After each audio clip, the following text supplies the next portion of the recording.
and welcome to Two Words Woes Pod. I'm Ryan Eichten. Again, I'm sorry for the bad audio. Still on vacation here myself. Forgot my podcast mic, so I apologize for that. But with me is Leo Sun. Leo, how you doing? I am doing good, Ryan. I think for once I might have better audio than you. My podcast mic broke a long time ago, so I'm operating off a headset. But yeah, I mean, I've had a semi-normal week. I think for once, the weather is actually normal here in California. For it feels like a long time that's been this way, but it's hard to say normal though when the owner of your favorite sports franchise, who has by and large been the reason they're the losingest franchise of the four major United States men's leagues and a main source of a lot of my agony for the past couple decades. Mm-hmm. Um, how he's finally been ousted, so it's hard for me to be like, yeah, everything's normal when it seems like such a big moment just happened. So yeah, I can't hear it in my voice, but I'm actually extremely excited about that. Yeah, I mean that's the news of the week. We'll just kind of hop right into our show. First one I put down here for Howl or Foul was Lori and A-Rod won the arbitration case against Glen Taylor. Basically, the arbitration panel decided that A-Rod and Lori should be given the 90 window extension that was in the original contract. That the money that they have is real, and now their ownership of the entire stake of the Timberwolves will head to the Board of Governors. That does not seem to be an issue about them voting down this. That's at least what I've heard. That I doubt that things will change from here on out. I guess the one thing that could change is Glenn could appeal this to like a higher governing body, but I don't think that that's necessarily likely. But neither was this whole thing in the first place. So yeah, Howl or Foul. My thoughts were on: is this good for the Wolves franchise as a whole? I guess I can start. I think the easy answer is yes, and that's probably the right answer. That A-Rod and Lori are probably better for the Wolves ownership moving forward. Just in the sense of that we've seen Glen Taylor run this team for since 1994, so 30 years. They've only had before now really one extended stretch of success, and other than that, basically one of the worst pro sports franchises in all sports, and certainly in the NBA. Yeah, there's certainly risks that come with any billionaire. I think wanting a billionaire to do quote unquote the right thing, I think is, if you're putting your hopes into that, it's tough. But I mean, it was tough with Glenn. So I don't know. Is there a risk that A-Rod and Lori move the team? Sure. Is there a risk that they don't have the cash that they say they do? And that's kind of where the dispute started, is that they kept kind of delaying it, and it wasn't sure if they had the money in the first place. But is there a risk that they slash payroll because they don't have the cash? Sure. I think that's real, and so we're not out of the woods yet. But I'm interested to hear what you think. But I think it's time for a change, clearly, and I think the most important thing is that this whole thing is hopefully behind the organization, because this next off season is really important, and so to just have the correct, or just any like who is going to be running the team moving forward will be in place. So I think that that's important. What did you think about the whole ownership stuff this week? Yeah, I mean, it feels like it's been going on for 2 to 3 years, because it quite literally has been going on for about 2 to 3 years now. And when you talk about relocation and the fear of that, I get it. I get it. I mean, to a certain extent, that I don't live in Minnesota. I have never really spent a lot of time there. So, when they move, and, those of you who live in Minnesota, who most of you listeners probably feel like, oh, well, that's scary. Like, I can appreciate that. I can empathize with that. But there are so many billions of dollars that go into a potential relocation of a team that will cost all the other owners. And with Adam Silver having all this talk about adding two more teams, they're talking about expansion, not relocation. They want to divide and conquer as much as they can, and that they need teams in areas around the United States. It's not so much about, okay, well, market isn't big enough. Like, Minnesota is not a small market team, as much as you may hear that. It's not a small market. So he's not going to take that team out and allow them to move it somewhere else when they're already trying to build new teams elsewhere. So let me just kind of start with that. But as far as is this good for the Timberwolves moving forward, having A Rod and Marc Lore as new owners? Absolutely a how. I'm absolutely pleased with that. I will say, just to kind of recount my time, this was on Monday, yesterday, as we're recording today is Tuesday, but when I got the push notification on my phone on Monday and I was at my day job, I got the Shams notification on my phone that popped up, and I have a specific tone set to when Twitter gives me a notification. And the only reason I still have Twitter really mostly is for group chats and for Shams tweets. But and I read the first couple words. It said arbitrators have ruled, and then like dot dot dot right after that, I think I nearly blacked out at work. I was like, oh my god, like I do not want to know what happens next. And obviously, yeah, like when I read out what it was, I stopped doing my work for maybe a solid 10 minutes, just trying to read all the reactions, make sure this is real, it's true. The Wolves arrow has pointed straight up ever since Marc Lore and Alex Rodriguez came into the picture, whether it's hiring, the recent moves, hiring Tim Connolly and, trying to change some things there. I mean, that's a huge thing, willing to invest into, okay, well, maybe pushing for the Rudy Gobert trade where, okay, now maybe 2 or 3 years in the future, we're still not 100% sure if that was what was best for the franchise, but it's hard to argue that it didn't yield, one of the best seasons of all time for our team. So, with that in mind, it just feels like everything was going up when they came into the picture, but right when Glenn stuck his grimy little hand back in the cookie jar one more time last year, where he's like, you know what? I think this team's worth about 4 times more than 3 times more than what I sold it for. I don't know if I want to sell it anymore.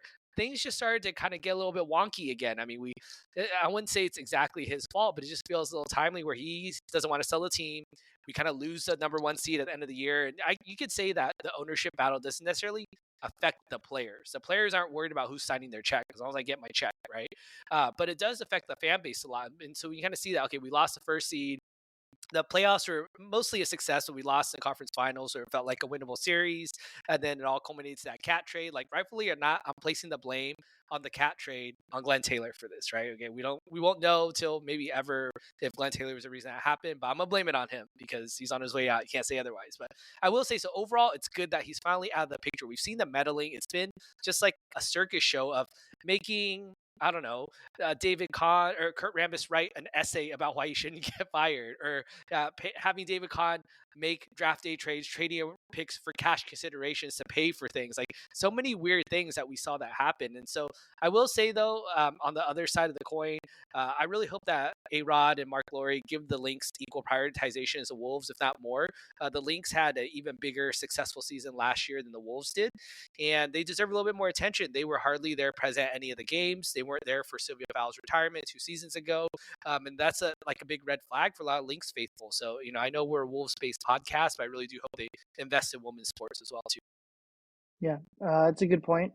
I did want to kind of give like a timeline of like the entire process, because it's been an incredibly long, like, this is not how this played out, is not normal. So in May of 2021, Taylor agreed to sell to A-Rod and Lore for $1.5 billion.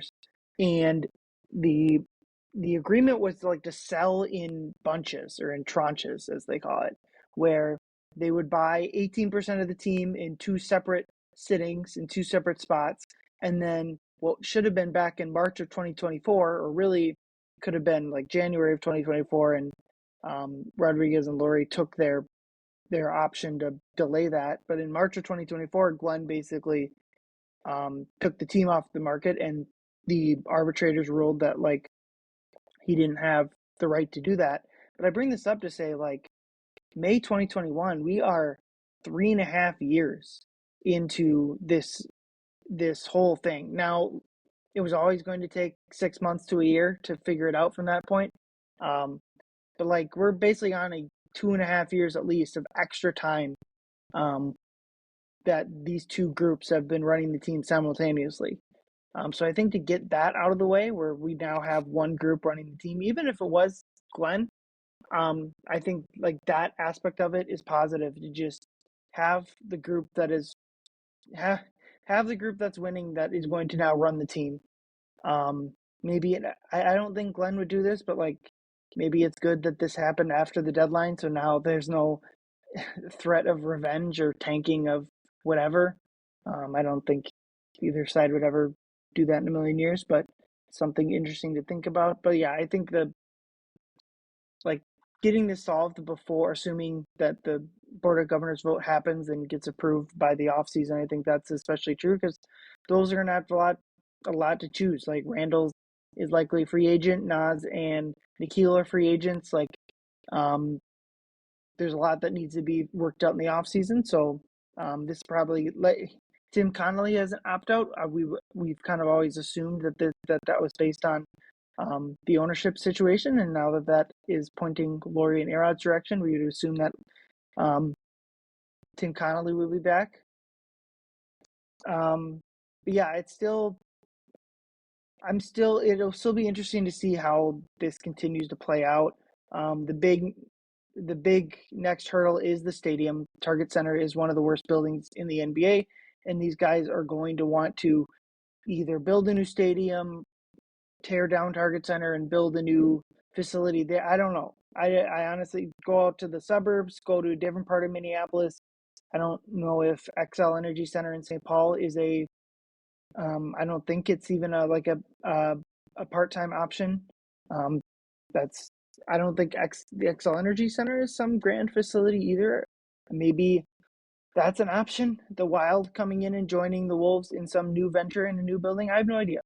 So that's the next big thing. I think like one reason to be worried is the local is like the taxes of it all. How much do they want the public to fund it?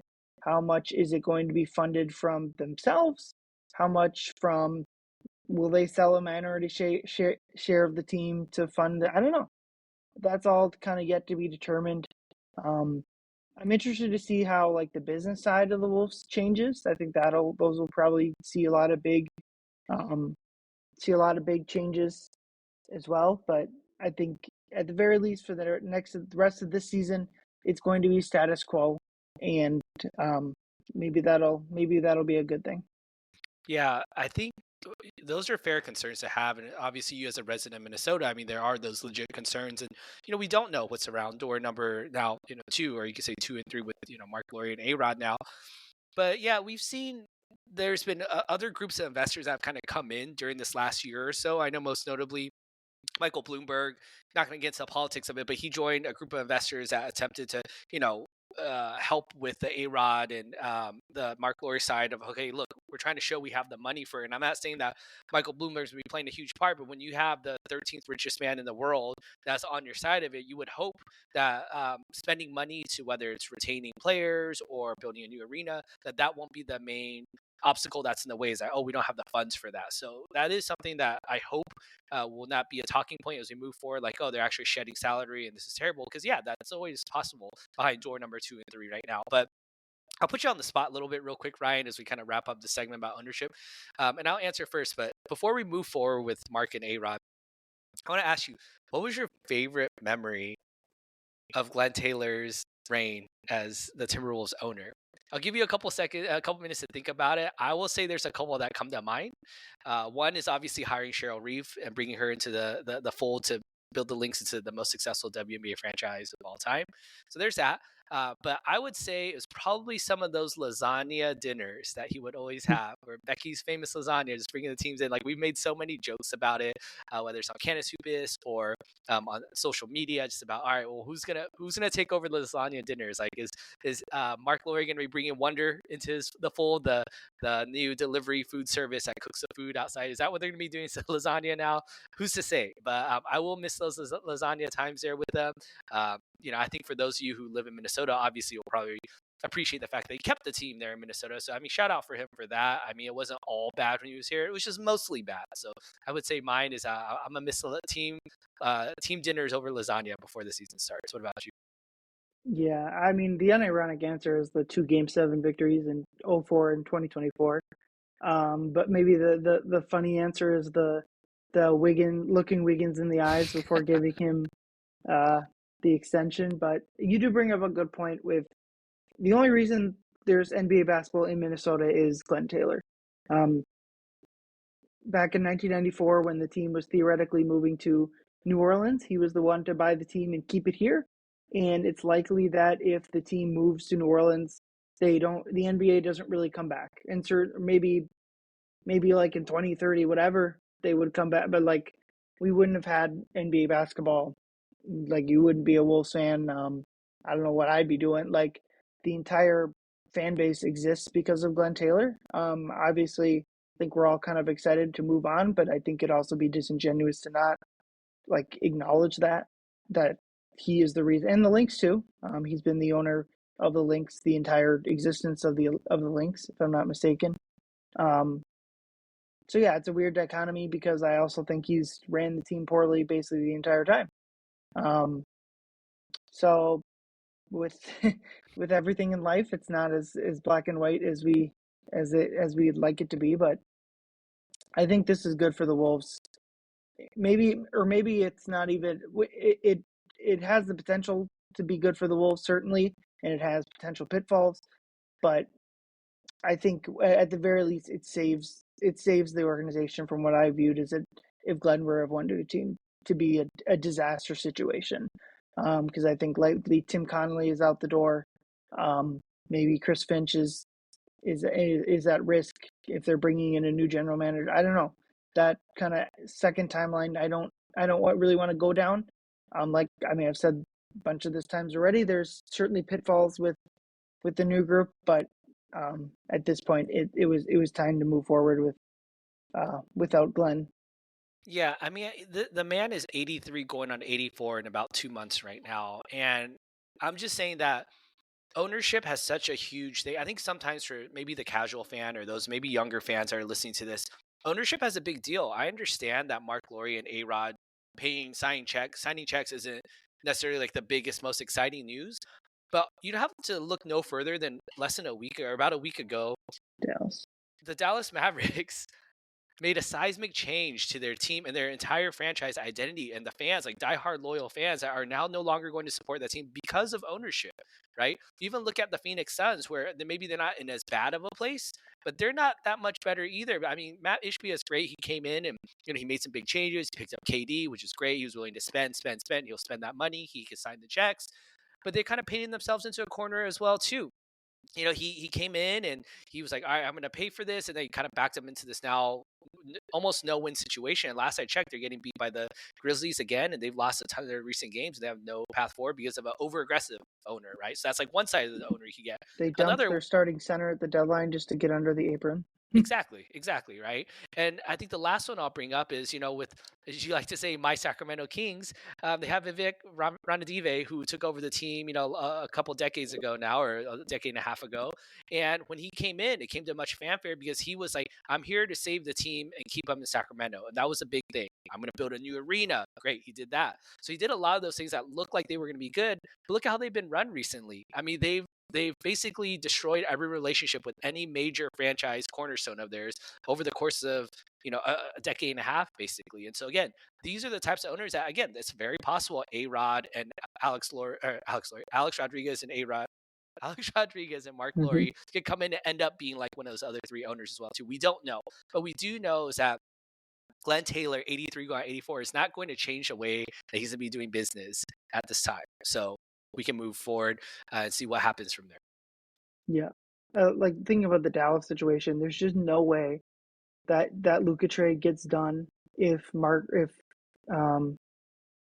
Cuban is the owner there or is the controlling owner there. That's just a move that would have been, I think, as every fans, we would want our owner to nix that sort of move. And I saw a video of their current controlling owner kind of walk in and to their recent home game and sit down, and people are booing him, and he turns to the guy next to him like confused, like, are they booing me? And that just kind of speaks to like that ownership group over there has just no understanding of NBA basketball, of their current fan base. Like, they are just so lost on, and it feels purposeful as they try to get more gambling dollars in Texas. I don't know what that ownership group is doing there, but I am confident to say that if Tim Connolly would never make that sort of trade, like basically the Wolves version would be an Anthony Edwards for whoever, make up your power forward name for Anthony Davis or whatever. If Tim Connolly would never make that move, and even if he did, I would feel fairly confident that A-Rod and Lowry would be like, I don't that they're going the opposite way. I with A-Rod and Laurie, I'd be more worried about the like the Ishbia side of it, where they make literally a Kevin Durant trade this offseason that doesn't work Right. out. We'll talk about that months from now.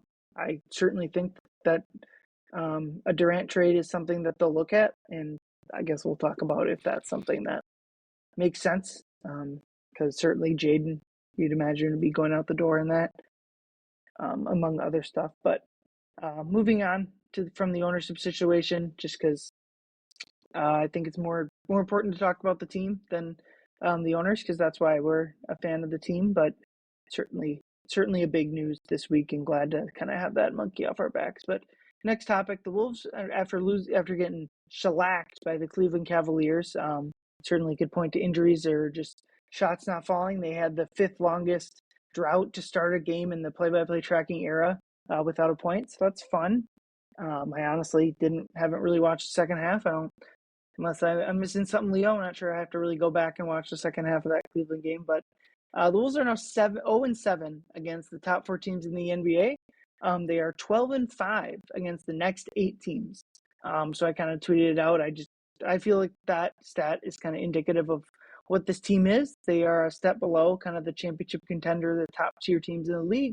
But I also kind of feel confident that they are better than or at least at the top of that next tier of solid teams that can win a playoff series, maybe even two if the bracket breaks right. I think they're as good or better than any of that type of teams, but as far as winning a title, obviously, I think a lot of these games have shown they aren't quite there. I guess, howl or foul, Leo, do you agree with me that the Wolves are not quite a title contender like other teams? Yeah, absolutely. I'm a howl for this one. I also agree with you. The Wolves are not at that title contending level right now.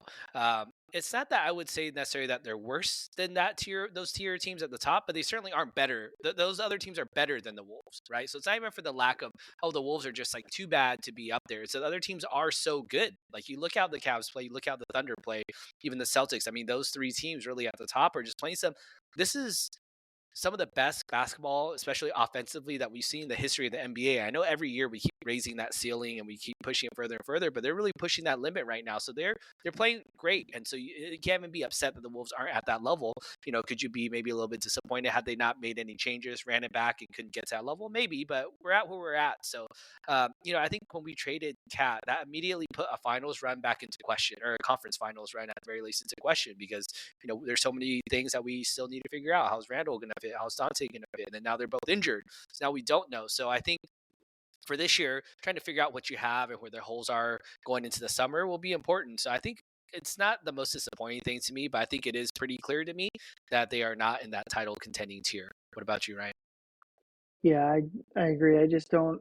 It's hard to envision them beating kind of OKC, Boston. I mean, a lot of those teams are in the East, which is kind of nice. Um, there isn't OKC's kind of in my mind the only team in the West that I would be really afraid of the Wolves facing. Maybe the maybe the Lakers, but when they had Mark Williams on their team. But now they're kind of starting. Well, they picked up Alex Len today. Like as great as Luka and LeBron are, like if you're starting Alex Len in a playoff series, like good luck. I don't think they're their bigs are really bad right now, but I also think for the years to come, I think they'll easily fix that issue. But as far as the Wolves are concerned, I'm willing to take the Cleveland game and kind of toss it out as kind of a one-off terrible game. The Wolves haven't gotten blown out much this year. The only other game was the Knicks game in Target Center where they got absolutely shellacked by Cat. Other than that, it's not that they've been close to winning every game, but it's Competitive. really only the other game where it's like they never had a chance from start to finish, which I mean most teams have a lot more games than that. So yeah, I'm almost just like not sure what to take away. Like they played terrible, and it is what it is. If they come out on Wednesday and lose to a Giannis-less Milwaukee team, then maybe we have some concerns again. But um, they've been playing well overall of late, so maybe that buys them a crappy performance at least for a single night. Yeah, if anything, the season has told us that this team is capable of beating almost anyone and capable of losing to pretty much anyone as well too. So at this point, I mean, we're about 50 games into 50 plus games over into the season now. We've seen enough of the Wolves to kind of know where they're at now. I don't think there's that much more. I mean, we're learning little tea leaves here, new little wrinkles here and there, like Jalen Clark coming in, Terrence Shannon every now and then. We've learned that Luca Garza is not really a NBA level player. We've learned like little things here, but for the most part, we know who this team is right now. So on that note, I mean, we talk about how the Wolves, had some good games as well too. They had two wins this last week as well too in the back-to-back situation where the game came down to the clutch again. And against the Houston Rockets and Portland Trailblazers, they were able to come through and go home with a surprising victory back-to-back nights again, like I mentioned. So our next category here for Howl or Foul is the Wolves have solved their clutch time issues after the back-to-back wins in clutch time. What do you think, Ryan? I'm going to say foul that they've solved it, but I do think that we should expect them to not have quite as bad of a track record down the stretch of games in the sense of, well, one thing I think they just need to kind of start doing is, and they did a little bit in the Chicago game, is like avoid clutch time. When you're up, like, can we take a second half 10-point lead and get it to 20 points? Can you take a close game and push it to 10 points before the last couple of minutes? They just haven't. The honest, for as much as like they've held in games and not gotten blown out, they haven't really done the opposite and taken a close game and kind of run away with it, at least until the last um, 4 or 5 minutes of a game. Um, so I don't think that they've, like, the bigger picture reason for why they struggle late in games is still there. Um, Kind of the youngness of Ant, some of the lack of shooting with Gobert and McDaniels, like that stuff is all there. Like they don't run in general, they don't run a ton of sets compared to other teams. So like that stuff is all there.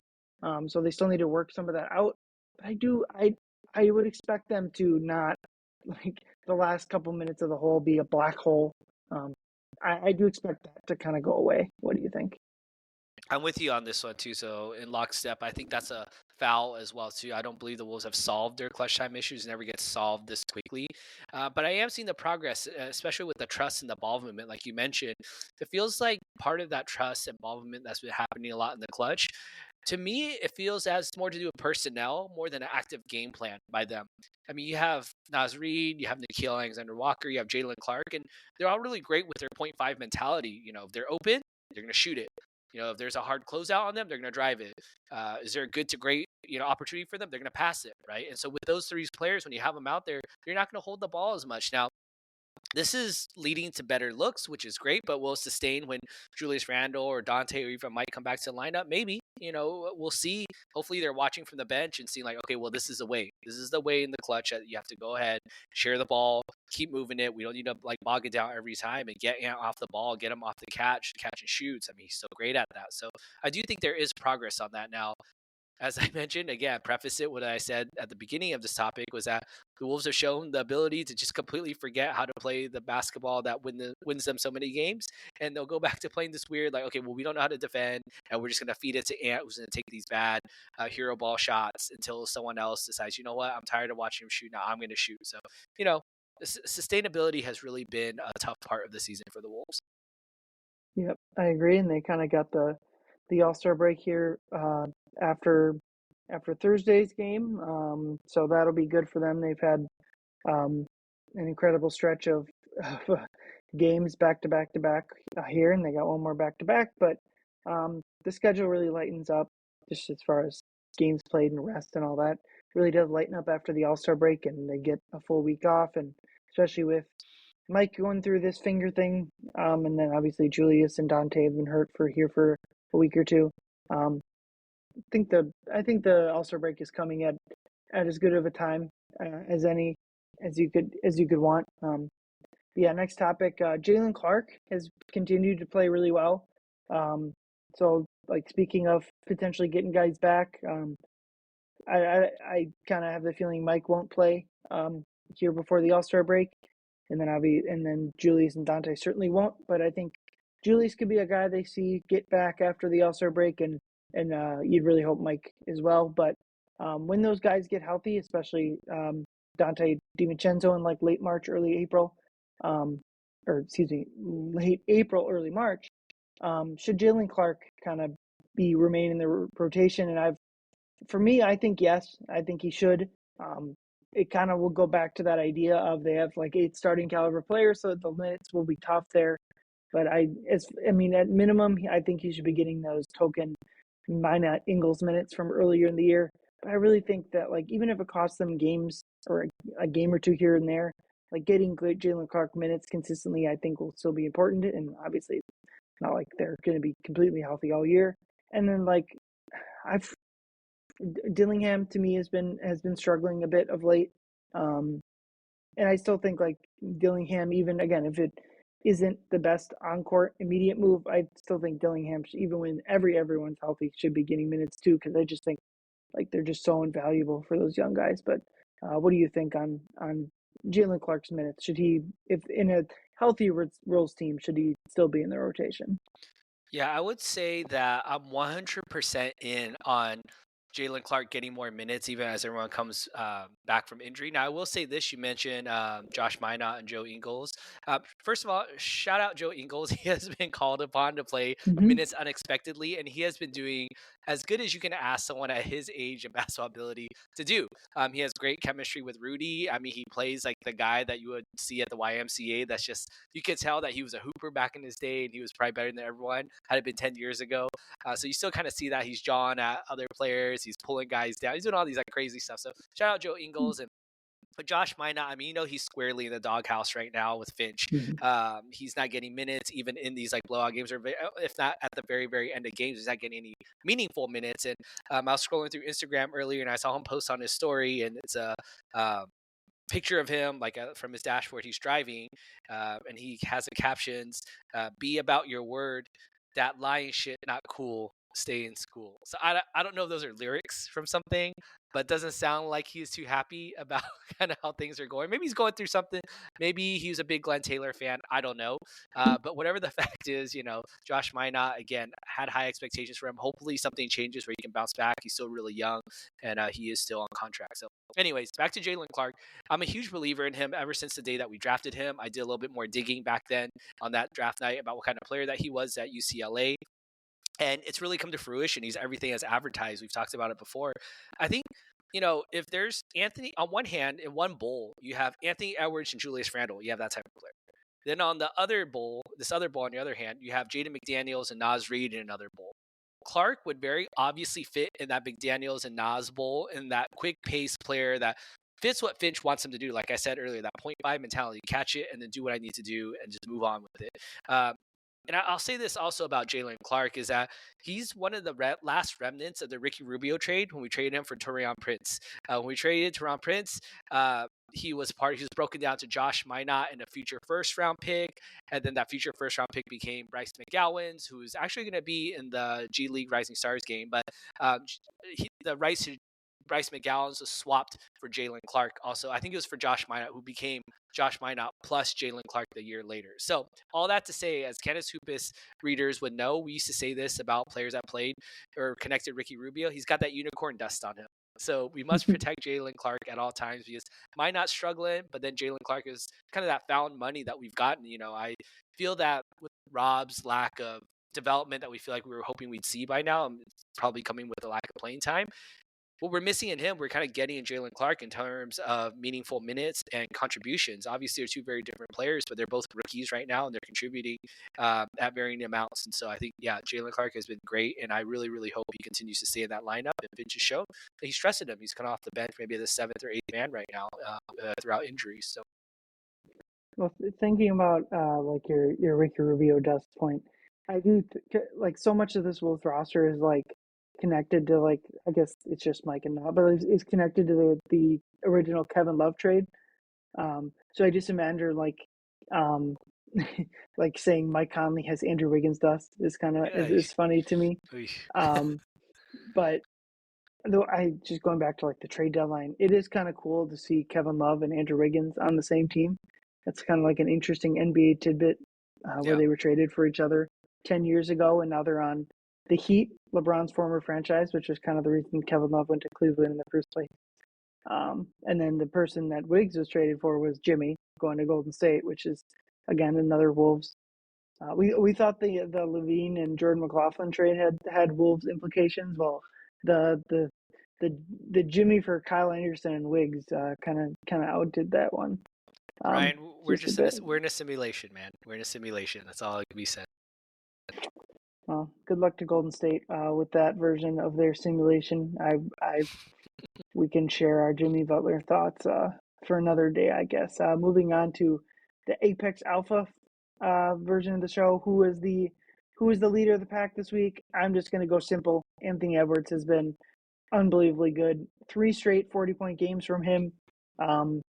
That's just incredible. He passed up Cat for most 40-point games in a Wolves uniform. He was a point shy from a 50-burger against the Bulls. I thought for a second there he was going to have 50 points in a loss for the second time this year. The only reason he didn't is because they were losing by so much, honestly. He's averaging 33.4 points per game in the past 14 games. Wolves are 9-5 in those games. And just thinking back to even like so many pods we did back in December or whatever, me just kind of harping on Ant for just not playing up to his standards. And that is obviously flipped. And since probably New Year's ish, he's just been fantastic. He's especially like obviously the scoring is incredible, but like the playmaking has just been great. And yeah, it's always been clear that the Wolves are going to go as far as Anthony Edwards can take them, and so I think he's always kind of turned it up at this point in the year. Probably post All-Star break in other years. When it seems like anytime Cat got hurt or now Randall is hurt, he's stepped up, which is fantastic to see from your superstar player. Yeah, Ryan, I gotta give you your kudos as well too, because clearly Anthony Edwards listens to Two Words Wolves Pod because you motivated him on this recent stretch. Yeah, So let's give you a I don't little know bit about of that. credit for that. Pour some out for Ryan there. No, but yeah, I mean Anthony Edwards, absolutely. I mean, hard to argue with him as an Apex Alpha. I mean, he's just been on this huge tear. But I also feel like the next most reasonable would have been A-Rod and Mark Laurie as the Apex Alphas, because they're quite literally becoming the Apex Alphas of the Wolves. But we already kind of like worn that one out. So I'm gonna go with the next guy on my list, and it is Jaden McDaniels is my Apex Alpha. We're not the type of heater that Ant is. It feels a little sacrilegious to have anyone else as an Apex Alpha, like I mentioned, but Jaden's really finally showing this newfound aggression and aggression on the glass and on offense, showing that it's sustainable for a longer period of time. For his career, he's been averaging exactly 4.0 rebounds per game for his career, and in 2025, in these 16 games, he's been averaging a very very nice 6.9 rebounds per game, including these last 6 games of February. He's averaging 8.0 rebounds, so twice his career averages right now. So it's no coincidence as coming with perhaps Julius Randle out, so he's playing a little bit more higher up. But again, that arrow's been already trending in the right direction in terms of his rebounding numbers and even offensively. I mean, in the one game that Ant missed earlier this week due to, I think it was right hip soreness, even though it was probably just more for rest, Jaden went off. He went off for a career high 30 points. He had 10 rebounds. He had 30 points, I believe, in 17 field goal attempts, and he made 0 3-pointers. That's how aggressive he was on the offensive end. And I think for one of the very first times that I can remember of late, that we got to see what it was like, a rare glimpse of Jaden being like that alpha and perhaps that Robin to Ant's Batman, especially on the offensive side, that we've been hoping he'd develop into. And I'm not saying he's going to average 30 points a night or that we even need him to. But again, when he had to shoulder that load, he was very comfortable doing it. He was scoring in a variety of ways. He was attacking. He's not in that 30-point career night. He literally only took 1 3-point attempt, and he didn't need the rest of them because he was so successful finding out what was working. So yeah, I mean, shout out Jaden McDaniels again. Hopefully, he continues trending this way because again, if he continues developing that way that he has in calendar year 2025, then I think this Wolves season has, even if we come up short of the Western Conference Finals, we got something. We got somewhere with it for sure. If Jaden learns this to be consistent like this. Yeah, I think a lot of the points in like when the Wolves are really struggling early in the year, there's obviously like strategic or structural things you could point to, or the roster fit things you can point to for the reasons. But I thought like a non-insignificant portion of it is like they just needed guys to play better. Right. And maybe it's a lame thing to kind of point out, or maybe it's lazy on my part, but like that's what I was feeling like. And the two guys we pointed out, I think were like as big a factors as any. Jaden, I thought, was struggling for a lot of points of the year, and Ant, to his high standards, wasn't living up to it. So it's been especially nice to see those guys playing well as well as Naz Reid, because those are like the cornerstones of this franchise at this point. So those are like the guys you'd want to see playing well as much as anyone.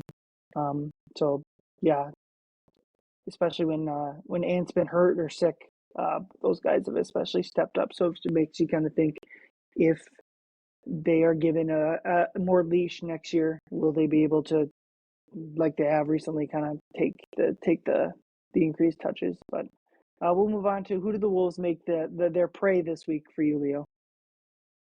Cue the Undertaker WWE music. If you ever watch professional wrestling, you hear that gong, the lights go down completely black, and then the fire comes out and he walks out, and they're carrying a casket. In that casket this week, we have one Mr. Jalen Green.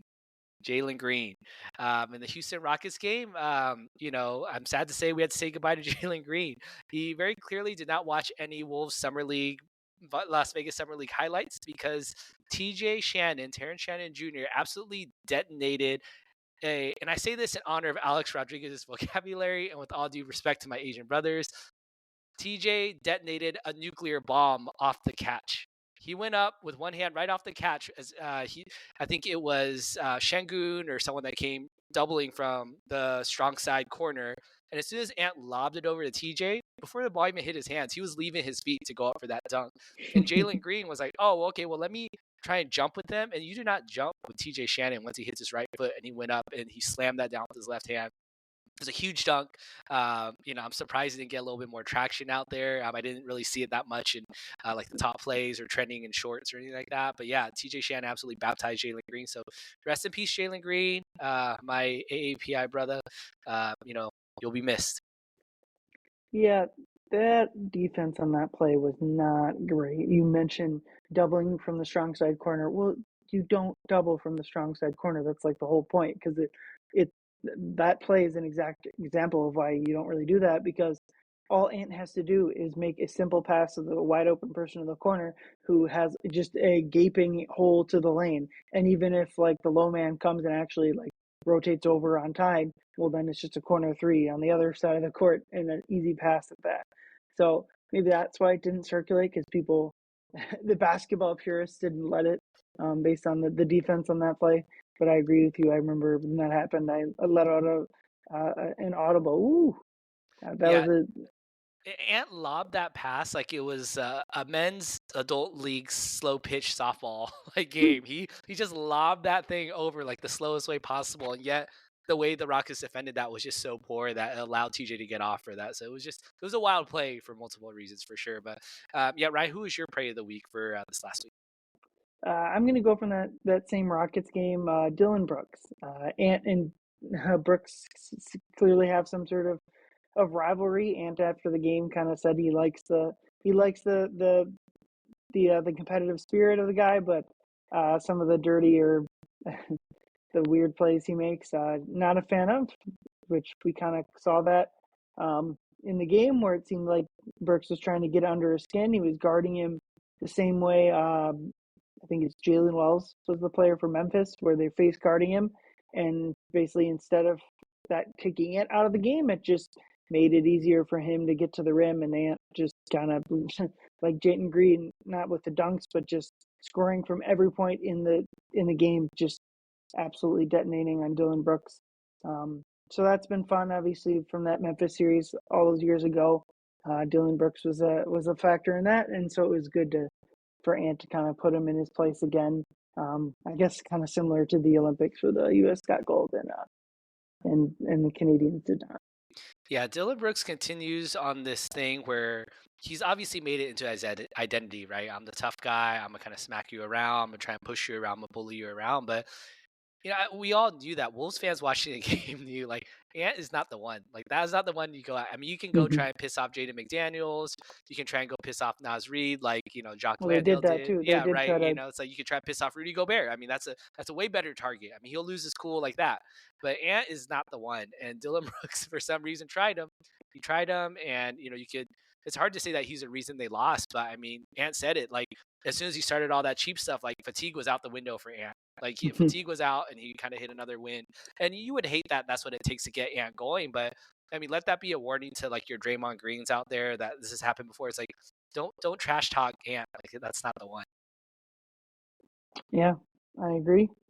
I do think like you when players like say that stuff gets them going, I do think it's a little bit of revisionist history, but certainly fun to accept that version of the history and let Dylan Brooks have it. But yeah, to kind of wrap up the show here, I wanted to, in our playtime segment, where we talk about like non-Wolves topics, I did want to kind of like give like a standings kind of breakdown, or at least what we, if you can see if you agree with my assessment here. Just kind of looking at where do we think the Wolves finished, and I kind of, to me, 5 to 7, and maybe more likely 6 to 7 is kind of like the 90 out of 100 seasons where they'll end up from this point forward. I think OKC, Memphis, Denver, and with now Luka healthy, the Lakers. I think those 4 teams are kind of not. I wouldn't expect the Wolves to catch them, barring some significant injury. And then on the flip side, Dallas, Sacramento, Golden State, Phoenix, and San Antonio. I would be surprised if any of those teams caught the Wolves.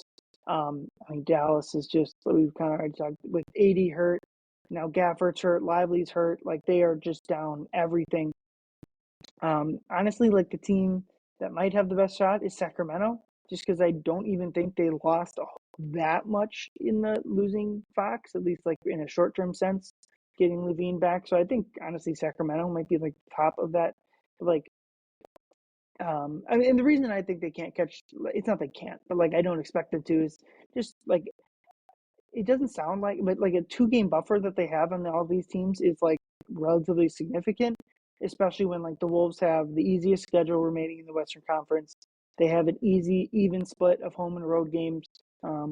They don't have a lot of back-to-backs compared to other teams. So yeah, the teams I didn't mention, and the biggest toss-up for me is like the Wolves and the Clippers. To me, those are going to be your 6 and 7 seeds. And so if you're like looking for one team to start rooting against for like a Wolves centered, it's the Clippers. I think those teams will finish within a game or two of each other. So Wolves do have the tiebreaker there, so that helps them out.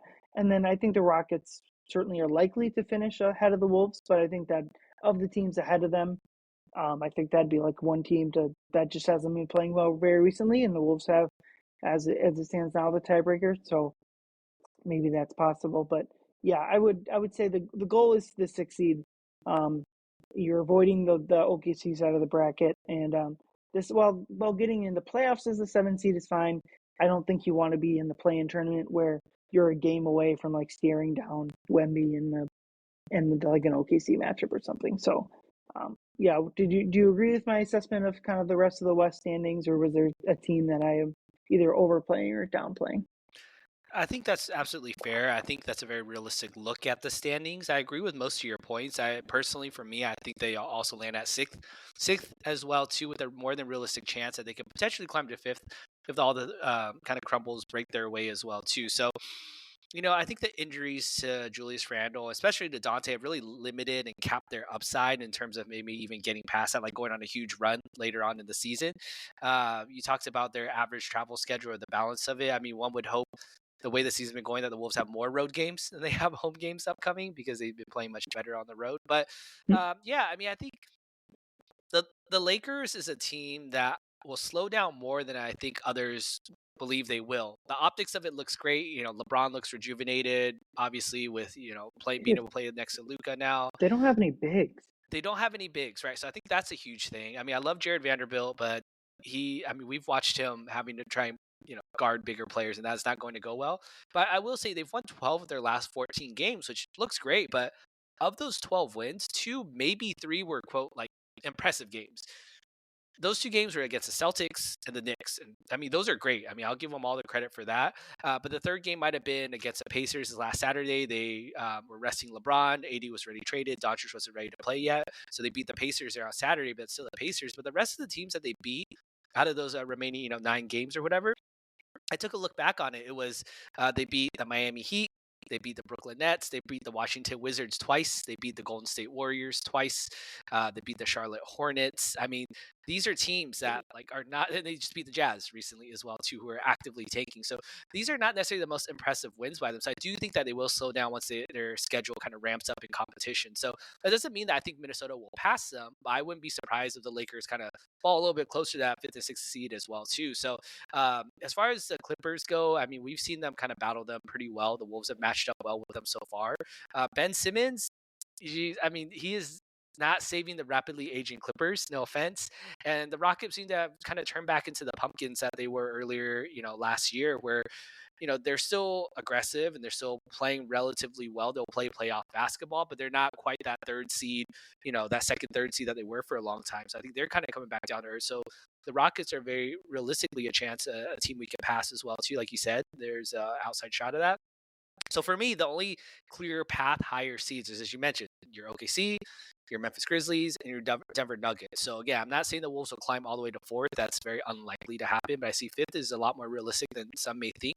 It's really going to be up to the Wolves. Again, we've seen that Jekyll and Hyde thing from them all year, where it's like they'll win 4 in a row, then they'll lose 6 in a row, and if they're going to continue doing that, then yeah, that's where we start getting threatened by your Sacramento's. Who, if those of you who didn't watch the Sacramento Kings play recently, so again, Ryan likes to joke that they're my Kings, but they played an overtime game against the Mavs recently where DeMar DeRozan had the ball and the Kings were, I believe, up 2.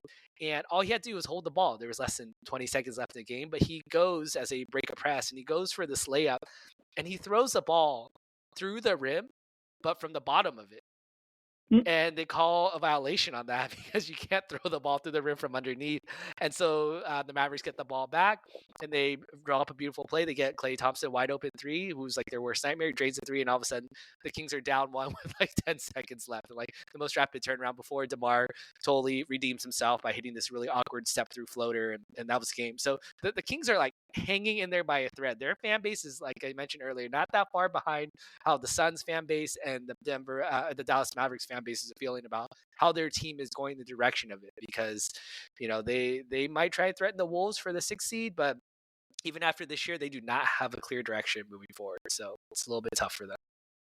Yeah. Speaking of fan bases that are kind of revolting in sort of ways, for my 2 words to kind of close out the show, I went kind of away from the Wolves and I put Streisand effect. So if you're familiar with that, it's Barbara Streisand asked the paparazzi or whoever to stop sharing photos of her house, which only made people Google these photos and made them worse.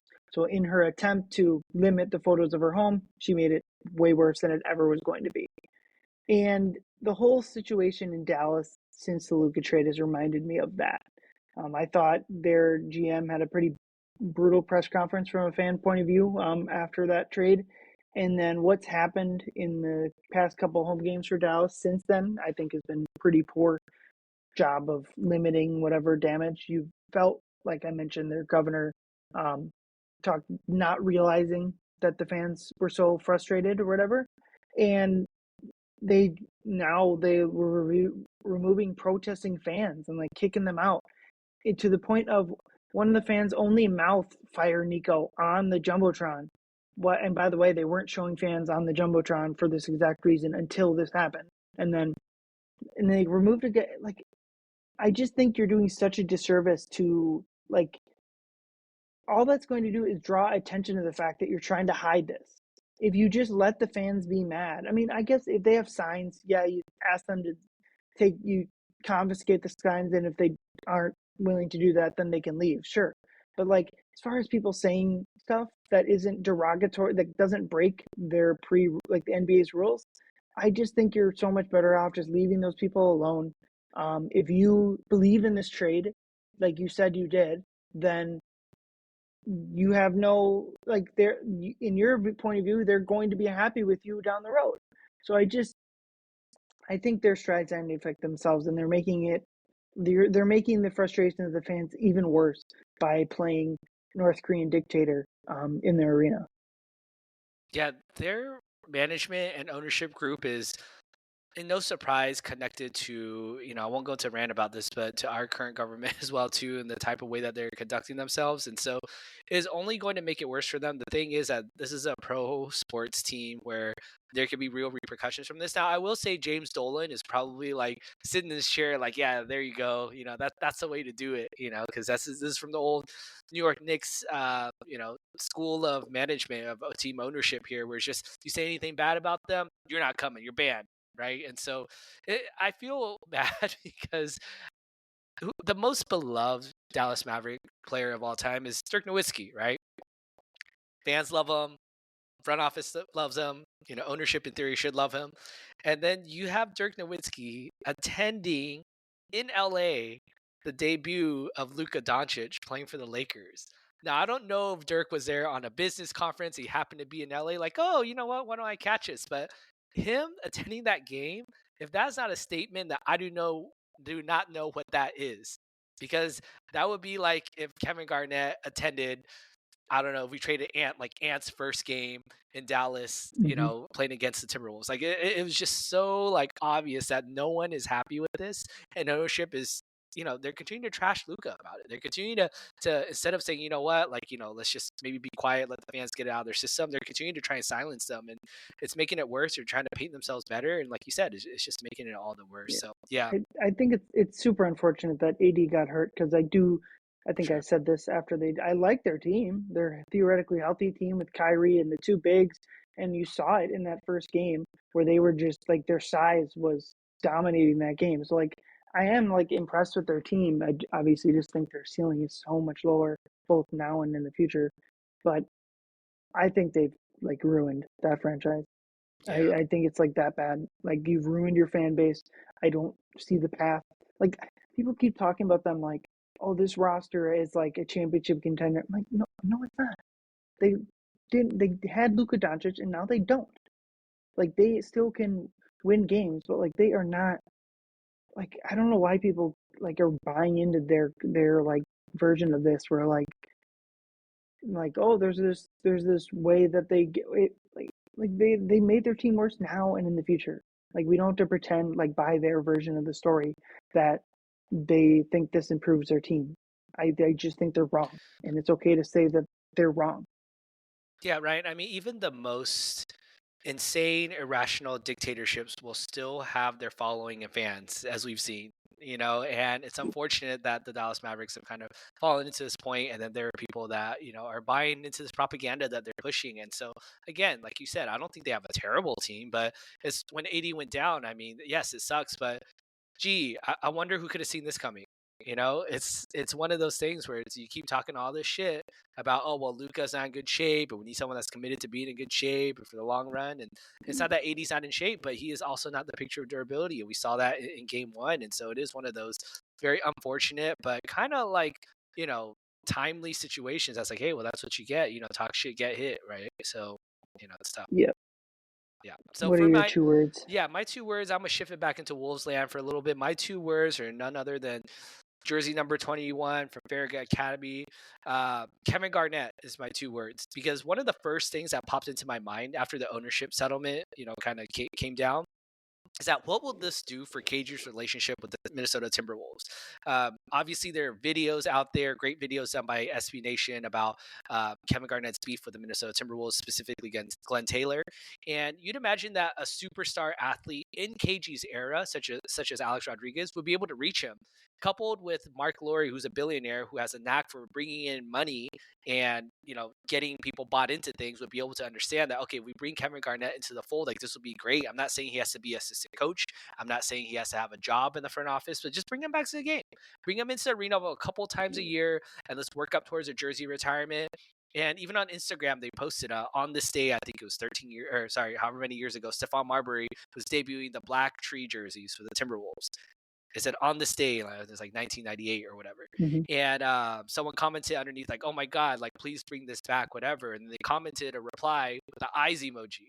Now, I'm not saying that they're coming back. I have no inside sources on this. I have heard some murmuring of it, but I don't think they're breaking out a throwback jersey with 30 games left in the season right now. But it would evoke the eternal words of Mr. Kevin Garnett himself: anything is possible. Those are my two words, Kevin Garnett. Yep. I guess one thing we didn't talk about with the ownership stuff is I do think like a rebrand is coming of some sort. I don't know if they'll go back to like that tree version of whatever, but I do think that maybe not this coming season or next coming season, but like I do think that that'll be something they look at, and a part of that maybe will be getting Kevin Garnett more involved, getting his jersey retired, doing all that because it's long overdue, and obviously I think a lot of us know that Glen is a big reason for KG not being involved with the Wolves. So we'll hope to get that solved for us Wolves fans to get Garnett kind of more involved. Yeah, right.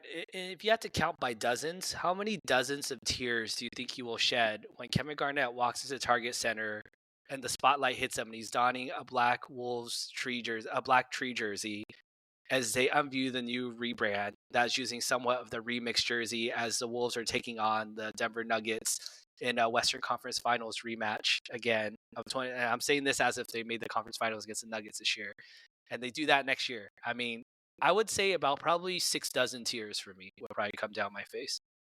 Yeah. Well, personally, I'll hope to be there in media row. So Oh my gosh. in that case, I'll remain professional, remain neutral on the stands. But I get what you're saying. That'll be a fun night, and we hope that it happens. Anything's possible. I guess can also be spun as a negative, as us Wolves fans know. But yeah, I think that's where we'll wrap it up here. I think the show will kind of take a mini break along with that All-Star break here to get rest and revamp for the last 2 or so months of the season before hopefully the playoffs. But yeah, Leo, you got anything else for the audience? No, man. Have a happy Valentine's Day. Enjoy the All-Star break. Watching Leonard Miller participate in the Rising Stars, and hopefully doing something cool like banking in a left-handed three in the All-Star game. Yep, that sounds great. Thanks for listening, everyone. Go Wolves. Get home, drive home safe.